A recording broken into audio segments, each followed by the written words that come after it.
Assalamualaikum warahmatullahi wabarakatuh. Selamat siang semuanya. Nah, pada pembelajaran kali ini kita akan membahas tentang konflik. Sebelum kita mulai pembelajaran, marilah kita berdoa menurut agama dan kepercayaan masing-masing agar apa yang telah kita pelajari dapat bermanfaat di kemudian hari. Berdoa dimulai. Berdoa selesai. Nah, nanti kalian bisa absen yang udah lihat pembelajaran ini, videonya kalian bisa absen di link yang udah saya share ya.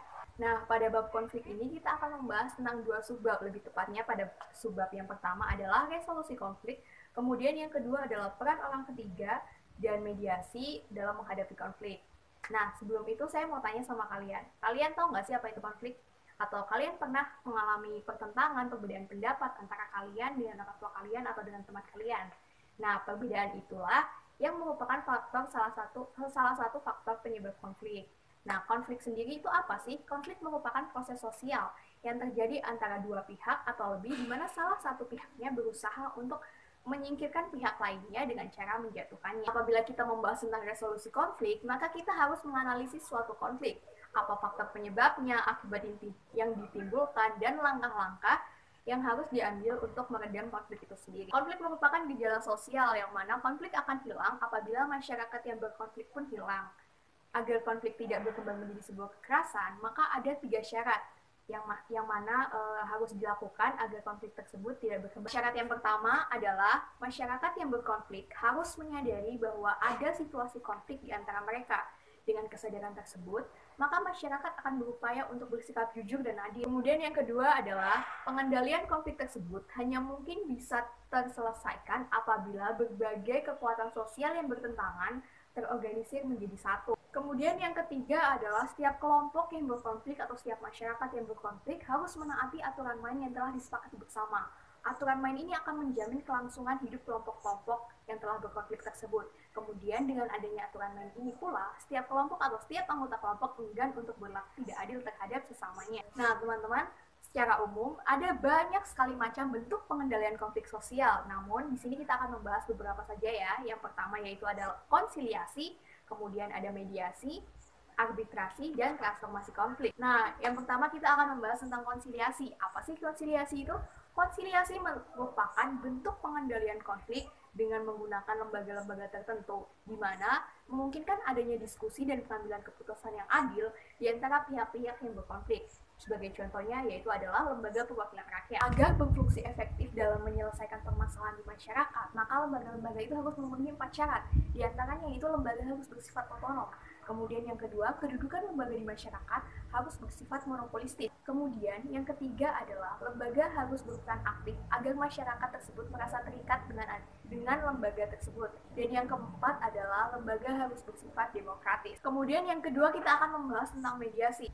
Mediasi merupakan bentuk pengendalian konflik di mana kedua belah pihak yang berkonflik atau lebih dari kedua belah pihak yang berkonflik tersebut sepakat untuk menunjuk orang ketiga sebagai penengah di antara konflik yang mereka hadapi. Nah, pihak ketiga ini disebut sebagai mediator. Peran mediator di sini yaitu untuk memberikan nasihat-nasihat serta pendapatnya dan cara menghadapi atau cara menyelesaikan konflik di antara pihak-pihak yang berkonflik. Nasihat-nasihat yang diberikan mediator ini tidak mengikat kedua belah pihak.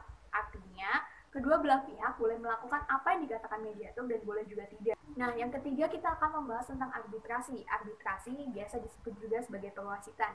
Jika dalam mediasi pihak pertama dan pihak keduanya sepakat untuk menunjuk pihak ketiga, dalam arbitrasi pihak pertama maupun pihak kedua boleh sepakat dan tidak sepakat untuk menunjuk pihak ketiga sebagai perantara dari konflik yang mereka hadapi.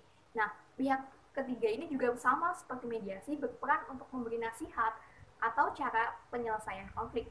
Namun, dari cara penyelesaian konflik yang didapat oleh pihak ketiga, pihak pertama dan pihak kedua harus dan wajib menaati apapun yang telah diambil keputusannya oleh pihak ketiga. Nah, kemudian yang terakhir kita akan membahas tentang transformasi konflik. Transformasi konflik adalah proses menanggulangi permasalahan, sumber-sumber dan dampak negatif konflik. Proses transformasi konflik dapat dilihat dari berbagai bentuk-bentuk intervensi konflik. Intervensi konflik sendiri merupakan masuk ke dalam sistem hubungan antara kedua belah pihak atau beberapa pihak yang sedang berkonflik untuk membantu mereka menyelesaikan masalah yang sedang dihadapinya. Ada beberapa macam tingkat intervensi di antaranya yaitu yang pertama adalah menciptakan perdamaian, kemudian yang kedua menjaga perdamaian, Kemudian yang ketiga ada pengelolaan konflik. Dan yang keempat adalah pembangunan perdamaian. Nah, anak-anak, ada cara lain untuk mengendalikan konflik menurut George Simmel. Yang pertama adalah kemenangan salah satu pihak.